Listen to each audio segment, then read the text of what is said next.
So on our homepage site, we're currently loading every recipe entry all at once. And this is fine while we only have a limited number of entries, but as our site grows, it's going to start to get pretty unwieldy to load every single recipe entry all at once on the homepage. So a better option for us is to add some pagination so that we can incrementally load more entries as they're requested by the user. Originally, when I set up this template, I thought that I would be using a standard previous, next, page by page pagination. But after thinking about it, I think what I actually want to do is add a button that just says load more, that when the user clicks it, it will load our next batch of results right at the end of the list on the home page. And that way the user doesn't have to go forward and back between pages. It's all just ready to go on the same page. I think that's going to be better user experience. So to get started with this, we are going to have to add some new variables to our GraphQL query. And so in order to do that, let's go back to our recipe entries query file. And we're going to add two new variables. The first one is called limit, and this is just like the limit parameter on a classic craft entries twig template parameter. And this accepts a number value, also known as an integer, so our type is going to be int. Our next variable is going to be offset, and that tells us where our pointer is and where we should be loading our next batch of entries from, and that is also an integer type. And then we'll just go ahead and pass those variables to our entries subquery. Limit is limit,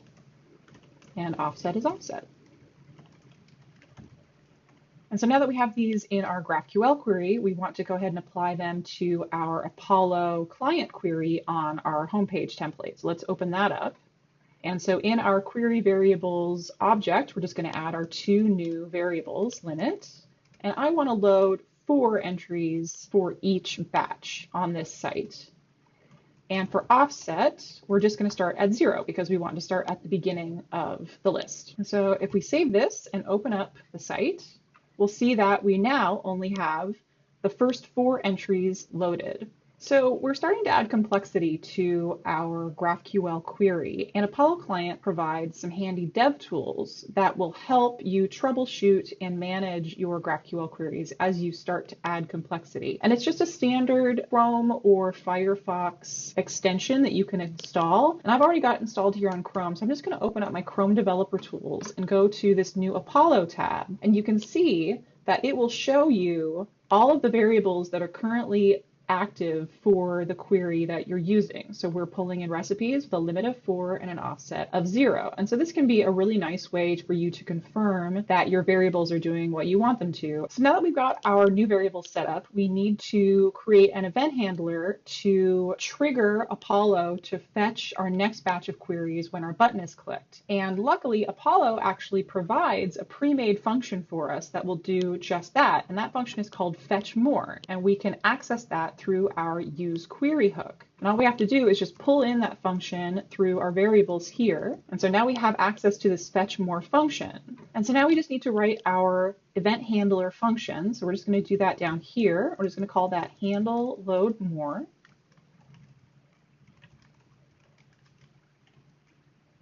And all we have to do is just call that fetch more function. So we'll just go fetch more, but we need to pass it an updated offset variable so it knows what set of entries it needs to be pulling in. So we're just going to pass it a new variable set,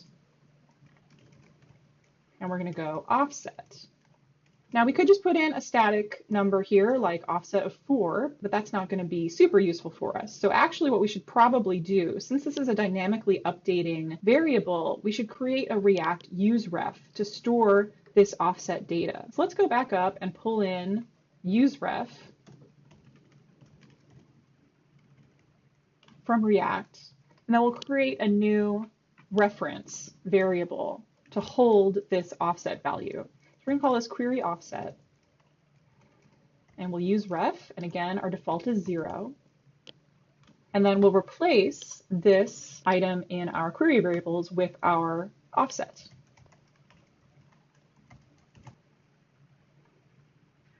So now down in our fetch more function, we need a way of dynamically incrementing our offset variable when the user clicks the load more button. And so what we need to know is how many entries do we already have so that we can move our offset pointer to the end of that list and then say to Craft, give me the next 4 entries starting at the end of the list. And so the way we're going to do that, we're going to assign our new query offset at the same time that we set the variable. So we're going to go query offset current, and we're just going to assign it and update it at the same time. And so our new offset is going to be the length of our data entries array. So if you remember, when we load our entries from our use query hook, we get an array of entries, and that's what we use to loop through to display our cards. And so all we have to do is we just have to check the length of that entry. And since currently we have 4 items, the length is going to be 4. And so this offset will be updated to 4. And then the next time it gets updated, it will move the pointer to 8 because now we have 8 items currently loaded, and it will update that offset to 8, and it will continue so on and so forth. So the last thing to do is just to pass this handler to our button element.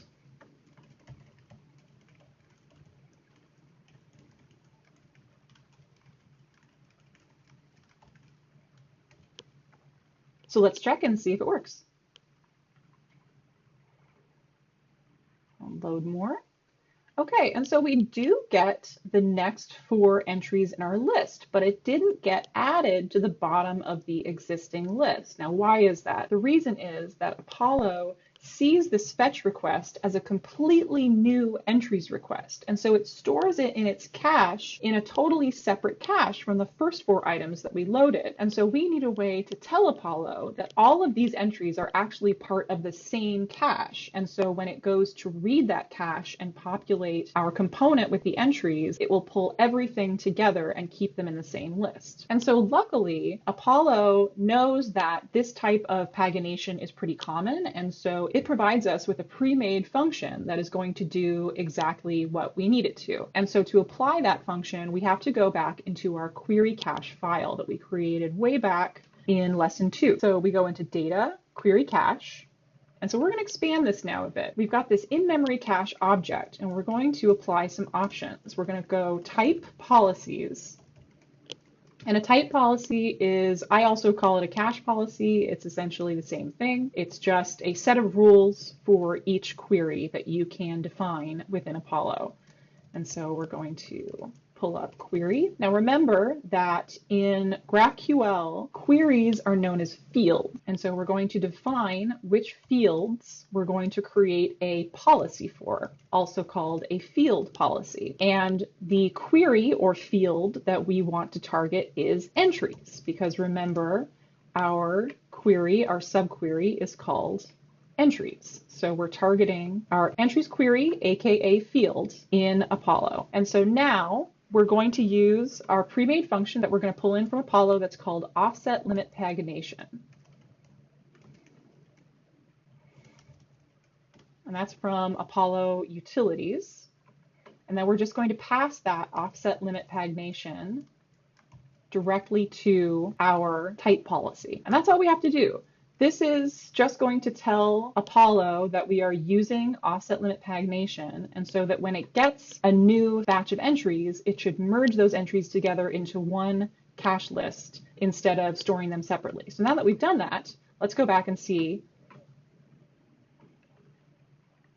There we go. Now we're getting all of our new entries loaded together in one master list. And if you open up your DevTools, when we click Load More, you'll be able to see that offset increments.